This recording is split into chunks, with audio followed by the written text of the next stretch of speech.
MapLG est un projet financé par l'IRD, un projet de recherche-action mené à Cotonou, la capitale économique du Bénin. Ce projet a été mis en œuvre dans un quartier précaire dénommé Awansouri-Ladji, un quartier qui connaît de gros problèmes en matière d'infrastructure, d'accès aux services de base, eau, électricité, déchets. Ce projet visait 3 objectifs majeurs. Le premier, celui de démocratiser l'accès au numérique pour les populations de ce quartier précaire. Deuxièmement, cartographier collectivement et de façon participative avec les habitants ce quartier qui est un des quartiers historiques de la ville et qui pourtant ne figure pas sur les cartes officielles. Et troisième point, participer à une meilleure connaissance du circuit des déchets dans la ville de Cotonou et comprendre pourquoi ils finissent dans ce quartier pauvre.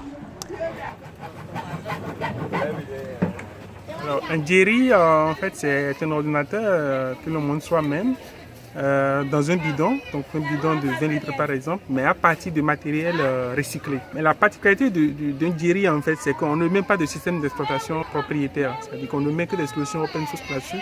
Les Jerry étant à partir de matériel recyclé, donc certainement les ressources sont plus faibles et donc il faut mettre là-dessus des systèmes beaucoup plus légers sur un Jerry qu'on monte soi-même. L'objectif de tout ça étant vraiment de rendre la technologie beaucoup plus disponible au niveau de la population et surtout de la former à son exploitation. Pourquoi simplement dessiner un bâtiment?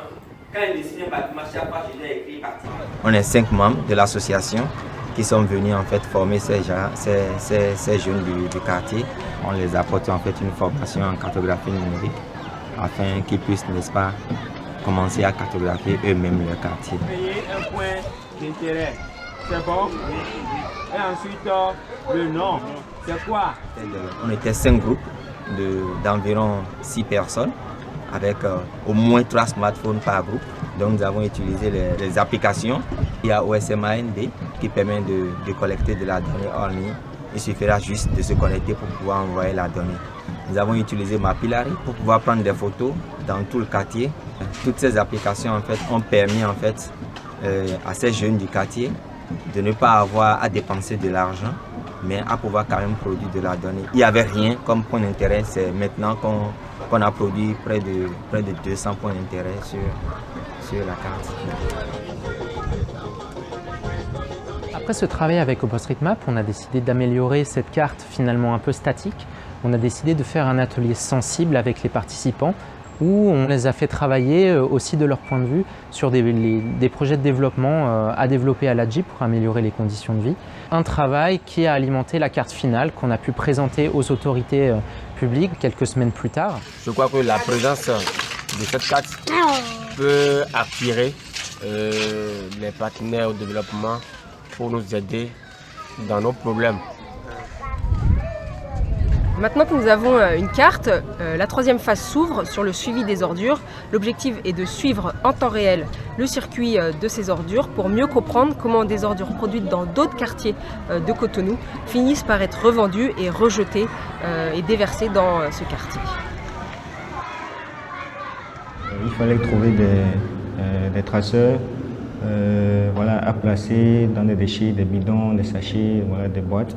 Mais à la réalisation du projet, nous avons eu des difficultés à trouver des puces pour rester dans ces déchets-là.